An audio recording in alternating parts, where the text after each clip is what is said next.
The trial of the century, Tory Lanez vs. Megan Thee Stallion, has started this week, and reports are coming out about opening statements made by the defense and prosecution, and it sounds like this trial will be extremely spicy and complicated. Since the trial has started, it has been revealed that Tory Lanez and Kelsey Nicole, the other woman in the car at the time of the incident, both tested positive for gun residue, making it even more difficult to fully determine who fired the weapon or why. I'm not sure if tested positive for gun residue is the exact verbiage, but hey, we're not lawyers over here. But statements from both sides have made reference to many elements of this story that have been speculated on for years, such as Tory having a thing with Kylie Jenner or the bad blood between Megan Thee Stallion and Kelsey Nicole. But also with new revelations that involve Ben Simmons and apparently Corey Gamble, Kris Jenner's husband, who will have to testify. So this whole thing is looking to get a lot more spicy and complicated. So let's break down what exactly happened so far. This is nice.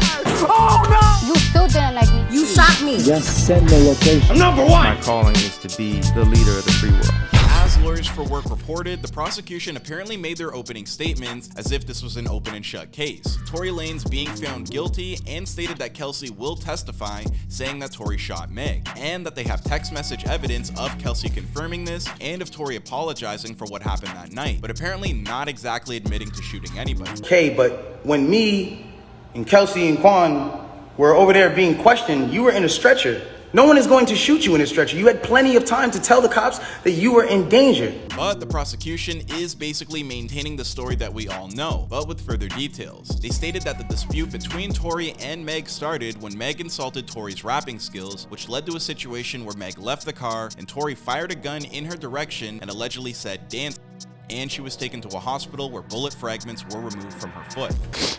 And all I hear is this man screaming, he said dance, and he started, and I'm just like, oh my God. However, Tory Lanez's defense did what they could to flip this on its head and apparently did a compelling job doing so, by stating that there was a lot more to the story that was being left out, such as an eyewitness who reportedly saw two women fighting, i.e. Kelsey and Meg, and that the gun was found in the front seat, where Kelsey was also sitting. The defense reportedly was stating how everybody is so focused on the dispute between Tory Lanez and Meg, but Meg and Kelsey is the true conflict, due to a number of messy underlying factors which they outlined, such as Meg and Kelsey, who they both suggest had relations with Tory at some point, were both upset about Tory being alone with Kylie Jenner. Now the defense does suggest that apparently Meg was so upset and distraught about this that Kylie herself approached Meg and explicitly told her to leave her house. The defense further suggests that after they left and were in the car, Tory basically presses Kelsey for sabotaging his chances with Kylie Jenner, asking why she was on Meg's side when apparently Meg had been taking all the men that Kelsey had been involved with for a long time. These men including Tory Lanez himself, Dababy, and Ben Simmons allegedly. The defense just kept dropping these bombs that apparently had the jury and audience very captivated to essentially paint the picture that a fight took place only between Meg and Kelsey, which led to the gunshot, and that Tory's involvement was minimal. He basically says this, that they're in the car, yeah, they left, but do you know why they left? They left because Kylie and Tory were in the pool together.